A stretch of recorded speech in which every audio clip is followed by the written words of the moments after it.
আসসালামু আলাইকুম। 2025 সালের এসএসসি পরীক্ষার্থীবৃন্দ, তোমাদের সকলকে স্বাগতম আমার আজকের ক্লাসে। আজকে আমি তোমাদের ইংরেজি সেকেন্ড পেপারের কোশ্চেন নম্বর 12 নিয়ে আলোচনা করব। হ্যাঁ বন্ধুরা, তোমরা তো জানো কোশ্চেন নম্বর 12 কি থাকে, অর্থাৎ আমাদের কোশ্চেন নম্বর 12 সিভি রাইটিং থাকে। সিভিটা একটা অত্যন্ত সহজ একটা টপিক, এর জন্য নাম্বার হচ্ছে 8।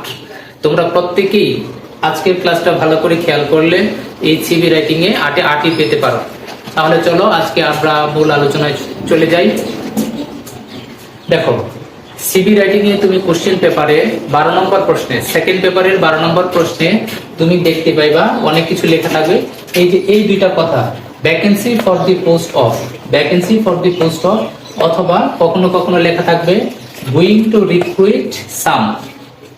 গোয়িং টু রিক্রুইট, রিক্রুইট মানে নিয়োগ দেওয়া, আর vacancy for the post of এর মানে হচ্ছে শূন্য পদে নিয়োগ প্রদান করা হবে।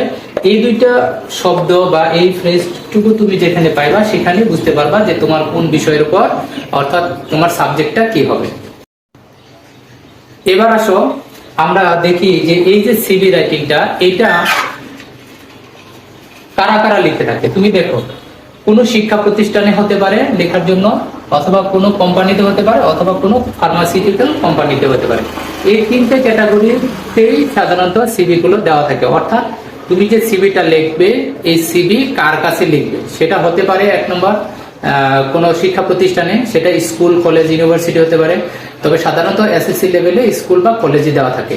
2 নম্বরে দেওয়া থাকবে হচ্ছে, যদি শিক্ষা প্রতিষ্ঠান না হয় তাহলে যে কোনো একটা কোম্পানি হতে পারে, ব্যাংক হতে পারে, এগুলো সমস্তটাই কোম্পানির আওতায় পড়ে। এবং তৃতীয় আরেকটা ক্যাটাগরি হতে পারে, তোমাকে বলা হতে পারে যে তুমি কোনো একটা ফার্মাসিউটিক্যাল কোম্পানিতে লিখতে হবে, যেমন মেডিকেল রিপ্রেজেন্টেটিভ, রিসিপশনিস্ট ইত্যাদি এইসব। তাহলে আমাদেরকে এই 3টা শ্রেণীতে যদি আমরা লিখবো কার কাছে, আমরা এই 3টা অ্যাড্রেস শিখে নিব। এবার প্রিয় শিক্ষার্থী, তোমরা আরেকটা জিনিস খেয়াল করো। তৃতীয় যে জিনিসটা খেয়াল করবে সেটা হচ্ছে যে এই সিভিতে আমাদের 2টা পার্ট থাকে। কয়টা পার্ট? 2টা পার্ট থাকে। এক নম্বর হচ্ছে দেখো কভার লেটার থাকে, আর দ্বিতীয় হচ্ছে সিভির অংশ। অর্থাৎ কভার লেটারটা হচ্ছে তোমার অ্যাপ্লিকেশন, আমরা যে সাধারণত ফর্মাল অ্যাপ্লিকেশন যেটা লিখি ওই ফরম্যাটেই লিখতে হবে, এটার নাম কভার লেটার। আর দ্বিতীয় অংশ হচ্ছে সিভি রাইটিং। সিভিটাকে বলা হয় বায়োডাটা বা জীবন বৃত্তান্তের মতো বলা হয়। তাহলে চলো এখন আমরা সরাসরি দেখি একটা সিভি কিভাবে লিখতে হয়। শিক্ষার্থী বন্ধুরা, তোমরা সিভি, তোমাদের কাছে একদম সহজ একটা টপিক, এটা সবাই জানে যে আমরা সিভি পারি, কিন্তু তারপরেও তুমি ফুল নাম্বার পাচ্ছ না কেন? নিশ্চয়ই তার পিছনে কোনো দুর্বলতা রয়েছে বা ভুল রয়েছে। আমি আজকে তোমাদেরকে দেখাতে চলেছি যে তুমি কিভাবে লিখলে। সিভি অনেকগুলো ফরম্যাট আছে লেখার জন্য, অনেকভাবে সিভি লেখা যেতে পারে, অ্যাপ্লিকেশন লেখা যেতে পারে। তবে তুমি তোমাকে প্রথমত একটা ফরম্যাট শিখতে হবে ভালো করে। এরপরে বাস্তব জীবনে তুমি যদি যাও তখন তুমি তোমার মতো করে আর অন্যান্য ফরম্যাটে লিখতে পারো। কিন্তু পরীক্ষার খাতায় তো একটা আইটেমে বা একটা ফরম্যাটেই তো লিখবা। তাহলে আমি তোমাকে আজকে দেখাচ্ছি একটা ফরম্যাটে তুমি লেখার জন্য। এটাই তুমি স্ট্যান্ডার্ড ধরে বা বেসিক ধরে আগে শিখো। যেহেতু আমাদের সময় খুবই কম, বিশেষ করে আমরা দুর্বল যারা আছি তারাও কিন্তু ভালো ফলাফল করতে পারবে। শিক্ষার্থীবৃন্দ, তোমরা ভালো করে খেয়াল করো, আমরা সিভি কিন্তু বইয়ের রিটেন ফরম্যাট মানে কম্পিউটারে টাইপ করো বা কম্পোজিং করা এরকম ফরম্যাটে পড়ে থাকি। তাহলে সেখান থেকে পড়লে আমরা পরীক্ষার খাতায় তো কম্পোজ করে লিখবো না, সেখানে আমরা লিখবো হচ্ছে নিজের হাতে লিখবো। তো নিজের হাতে লেখার জন্য আমরা বোর্ডে লিখলেও সেটা একটা নমুনা, একুরেট নমুনা আমরা পাই না। এখন আমি তোমাকে দেখাবো যে আমি একটা পুরো খাতার পেজের মতো করে নিয়ে আসছি। এই যে সিভিটা আমি হাতে লিখেছি, এইটাকে তুমি ফলো করে সেম এইভাবে তুমি যদি লেখো, হাতের লেখাটা যদি একটু ক্লিয়ার স্পষ্ট করে থাকো, সুন্দর করে, আর তোমার লেটার গুলা যদি, অর্থাৎ তোমার যে অক্ষরগুলো আছে এই অক্ষরগুলো যদি তুমি একটু সুন্দর করে ঠিকঠাক করে সোজা করে লেখো, তাহলে অবশ্যই ফুল মার্ক পাবে। দেখো, এইখানে আমি একটা সিভি তোমার ফরম্যাট দাঁড় করিয়েছি। সেম এইভাবে তুমি পরীক্ষার খাতায় মার্জিন করে বাম পাশে 1 স্কেল বা 1 ইঞ্চি পরিমাণ ফাঁকা রাখবা, আর এদিকে 1/2 ইঞ্চি বা 1 ইঞ্চি পুরো রাখতে হবে। আর হ্যাঁ, অ্যাপ্লিকেশনের যে কভার লেটারটা, এটা অবশ্যই তুমি 1 পৃষ্ঠায়, অর্থাৎ 1 পৃষ্ঠার মধ্যে তুমি শেষ করতে হবে। কি, ডেট থেকে শুরু করে একেবারে যে এখানে সর্বশেষ নিচে আছে এনক্লোজার, এই এনক্লোজার পর্যন্ত তোমাকে শেষ করতে হবে এক পৃষ্ঠায়, তাহলে তুমি ফুল মার্ক পাওয়ার প্রত্যাশা করতে পারো। দেখো প্রথমে আমাদের কি লিখতে হবে, প্রথমে লিখতে হবে হচ্ছে কি ডেট। আমরা একটা ডেট লিখবো, নরমাল একটা স্পেস রেখে ফাঁকা রাখবো না, তারপরে যে এই যেখানে হচ্ছে যার কাছে তোমার চিঠিটা লিখতে হবে অর্থাৎ অ্যাপ্লিকেশনটা লিখতে হবে তার অ্যাড্রেসটা আমরা লিখতে হবে এখানে। যে আমি আগে বলছি আমাদের 3 ধরনের হতে পারে, কোনো শিক্ষা প্রতিষ্ঠানের হতে পারে, কোনো কোম্পানি বা ব্যাংক এরকম হতে পারে, অথবা কোনো ফার্মাসিউটিক্যাল কোম্পানি হতে পারে। আমি তোমাদেরকে পরবর্তীতে এই 3টা অ্যাড্রেস শিখিয়ে দেব। এখন আজকে শুধু একটাই দেখছি যে কোনো ব্যাংকের কাছে। এখন তুমি দেখো যে ডিরেক্টর আমরা লিখে দেব, তারপরে কি পূবালী ব্যাংক লিমিটেড, যে কোনো ব্যাংক হতে পারে। প্রশ্নে যদি দেওয়া থাকে ব্যাংকের নাম, সেই প্রশ্নে সেই ব্যাংকের নাম লিখবা, না দেওয়ার থাকলে তুমি এটাই লিখতে পারো। এরপরে ঢাকা, এইটুকু লেখার পর তুমি কি করবা, একটা স্পেস দেবা। দেখো এখানে আমরা একটা 1 লাইন স্পেস রেখেছি, এই 1 লাইন স্পেস দিয়ে তুমি সাবজেক্ট এইভাবে লিখবা, subject application for the post of, application for the post of. দেখো এই পোস্ট অফের পরে এখানে কি দেওয়া আছে, ডট ডট দেওয়া আছে। এই ডট ডটের অংশটা তুমি কোথায় পাবা, এই ডটের অংশটা এই যে তুমি এখানে দেখছিলে না যে vacancy for the post of অথবা going to recruit some dash, এইখানে গিয়ে তুমি ওই পোস্টটা পাবা। তাহলে ওই শব্দটা এসে এখানে তুমি বসাই দেবা। এরপরে তুমি কি করবা, আরেকটু লাইন আরেক লাইন অর্থাৎ 1/2 ইঞ্চি পরিমাণ জায়গা ফাঁকা রাখার পরে তুমি এই সাবজেক্টের নিচে লিখবা ডিয়ার স্যার। লেখার পরে কোনো ফাঁকা রাখতে হবে, নরমালি তুমি একটা সেন্টেন্স থেকে আরেকটা সেন্টেন্স যতটুকু হয় লেখার পরে এই সম্পূর্ণ অংশটুকু তুমি লিখে দেবা।